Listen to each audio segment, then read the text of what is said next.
Before we started producing the opening sequence, as part of our primary research, we needed to analyse the openings to a number of revenge thrillers in order to get a feel for the genre, so that we could improve or modify some of these textual elements into our finished film to increase the versatility of our film, and also so that audience members could relate to the genre. We analysed the following films, which we felt gave us a wide spectrum of typical revenge thrillers, but also some actual crime thrillers which had revenge thriller aspects in them. We analysed Django Unchained, Inglourious Bastards, Memento, Death Sentence, Prisoners, The Rover, Law-Abiding Citizen, Out of the Furnace, Cold in July, Blue Ruin, and Seven.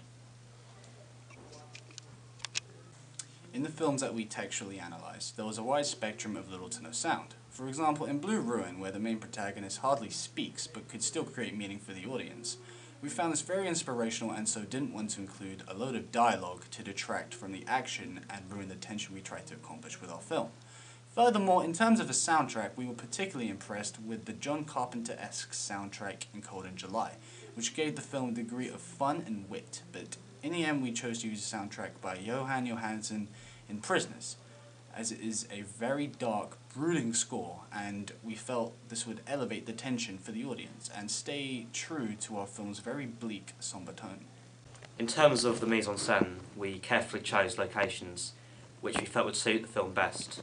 An example of this is filming the murder in a secluded forest to juxtapose nature and order, which is where the kidnapping took place, on a fairly busy street. We were inspired by the films Out of the Furnace and Death Sentence. Although the opening scenes did not show acts of violence, they were set in a very rural location, so we chose to use this aspect for our film to make it more like the genre. We also didn't want to rely on too many props, so we tried to keep our film very stripped back and bare, which can be seen in our final product.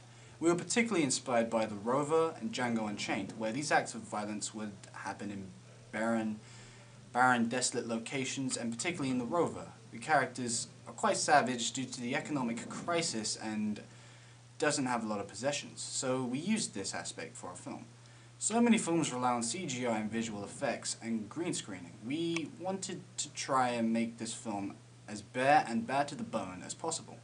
This also made our film much more character-driven, as the viewer focuses on the character and their development, not the expensive props and visual effects. With regards to camera, we decided to never reveal the face of the murderer, after being inspired by Cold in July, which never showed the face of the man inside the house until the last moment. This gives the viewer a degree of curiosity and makes the film rather inconspicuous. We also filmed lots of establishing shots to reinforce the relationship between nature and rural landscapes, which we were inspired from The Rover, which has many sweeping shots of the deserts and then a few cars and a rundown shop, which we thought was extremely effective. The murder at the end of our film happens off-screen, as we wanted to leave the murder to the viewer's imagination, which we took inspiration from Memento, as the film just shows the dead body, not the actual murder itself. We think it's far more effective to have an establishing shot to reinforce that no one will hear the gun shoot in the middle of nowhere, and we felt that this really increased the tension.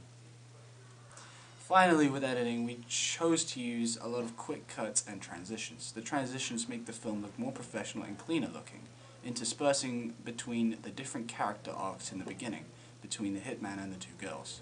We used quick cuts followed by long transitions in the scene where the kidnapping occurs to give the audience a glimpse of what is happening, but not everything, just like the murder is portrayed off screen. This was inspired for us by Seven in the opening credits, where you get quick, short glimpses of what the murderer is up to. But one can't be sure, and really gives the film a very eerie, uncomfortable atmosphere. Finally, as mentioned, we chose not to use visual effects and green screening, as none of the films that we analysed did. They were generally very bare and barren, and it would seem unnatural for us to have visual effects on these barren landscapes, and would defeat the object of portraying the relationship of nature versus order. We think this made our film more effective, as the natural landscapes help to elevate tension and helps to increase verisimilitude. We generally felt that textually analysing a number of revenge thriller films gave us lots of inspiration, and we think it's paid off in how our films turned out. We feel that we've managed to translate a lot of the textual elements and codes and conventions on screen, whilst at the same time being original in our final film.